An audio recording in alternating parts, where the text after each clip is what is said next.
नमस्कार। मैं सुधा सक्सेना। जीवन में सुख और दुख निरंतर आते हैं। यदि हमें दुख की अनुभूति ना हो तो हमें सुख की भी अनुभूति नहीं होगी। जब हमें दुख की अनुभूति होती है तभी उसके बाद जब हमारे कार्य सफल होते हैं तभी हम सुख की अनुभूति कर पाते हैं। अगर सही पूछिए तो यह सुख और दुख दोनों ही अनुभूति मात्र हैं। एक ही कार्य में किसी को सुख प्राप्त होता है तो कोई उसी कार्य को करने में कठिनाई का अनुभव करता है। आइए आज सुख और दुख पर ही थोड़ी चर्चा करते हैं। दुख भी ईश्वर का एक दुर्लभतम उपहार है। वह इसे उसे ही प्रदान करता है जो उसका नितांत अपना है, जिसको वह तपा तपा करके पारस बनाना चाहता है, जिसे ईश्वर जिस व्यक्ति को जीवन में आगे बढ़ने के लिए प्रेरणा देता है, दुख भी उसी को प्रदान करता है और मनुष्य के रूप में उसको प्रतिभा, शक्ति, सामर्थ्य और प्रतिभा का भरपूर उपयोग करने का श्रेष्ठतम अवसर देता है। जब हम कठिनाई में होते हैं तभी हम अपने मानसिक बल का पूर्णतया प्रयोग करके शारीरिक इंद्रियों के द्वारा उस कार्य को पूरा करते हैं और तब हमें सुख की अनुभूति होती है। जीवन की परीक्षाओं में यही श्रेष्ठतम होता है जो अत्यंत श्रमशील होकर के इस देह का भरपूर दोहन कर अपने अभीष्ट को प्राप्त कर पाता है। यह देह तो किसी विशिष्ट कार्य के लिए ही उस ईश्वर से संविदा पर निर्धारित एक निश्चित समय के लिए प्राप्त हुई है और हमें इसी बात को समझना है कि यह देह एक निश्चित समय के लिए है और निरंतर बदलती रहेगी।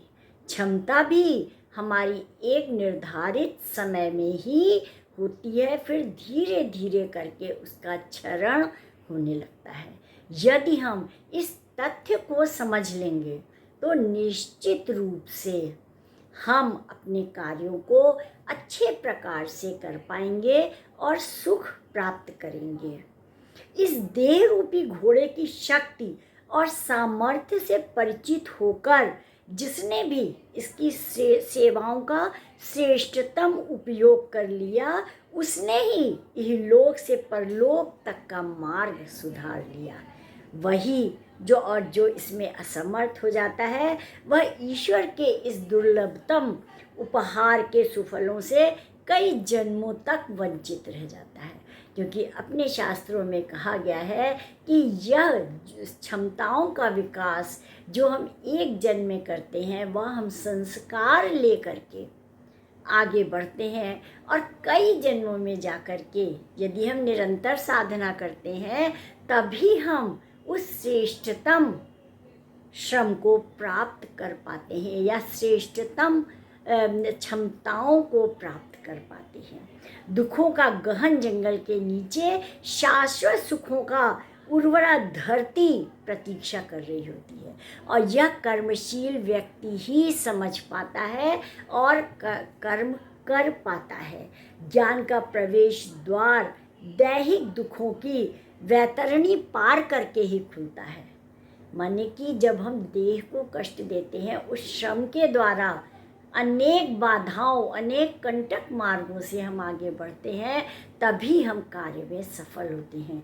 एक सीधा सा है कि किसी भी कार्य करते समय अनेक बाधाएं हमारे मध्य आती हैं, बीच में आती हैं और यदि हम मानसिक रूप से सशक्त हैं और युक्तिपूर्ण ढंग से उस बाधाओं को पार कर लेते हैं तो निश्चित रूप से हम अपने कार्यों में सफल हो जाते हैं। इस दुखों की वैतरणी को पार करने के दो मार्ग हैं। या तो शारीरिक श्रम की दृढ़ता एवं तैरने की प्रवीणता हो, या श्रेष्ठ एवं निपुण गुरु की कृपा से उसकी नाव में बैठ करके उससे पार हो जाना हो। मतलब कि या तो आप स्वयं मेहनत करें या फिर किसी का सहारा लें। उस पार के दिव्य लोक तक पहुंचने के लिए अन्य कोई मार्ग इस सृष्टि में उपलब्ध नहीं है। ये भौतिकता और यह देह एक सीढ़ी है, इसी के द्वारा हम एक एक सीढ़ी पार करते हुए उस दिव्य लोक में पहुंचने का प्रयत्न करते हैं। अतः दुख संसार से बिदकने, रोने और रूठने अथवा अपने विगत के कर्मों पर पश्चात करने का उपकरण नहीं है, बल्कि यह तो एक दुर्लभतम अनुज्ञा पत्र है और देवत्व और ईश्वर कृपा का सानिध्य, दर्शन तथा सत्संग पाने का भी एक साधन है। उसके निकट या कृपा प्रसाद में वही प्रविष्टि पा सकता है जिसके पास यह अनुज्ञा पत्र प्राप्त हो अथवा जिसने इस दुर्लभ जीवन में गहन जप तप और साधना की हो।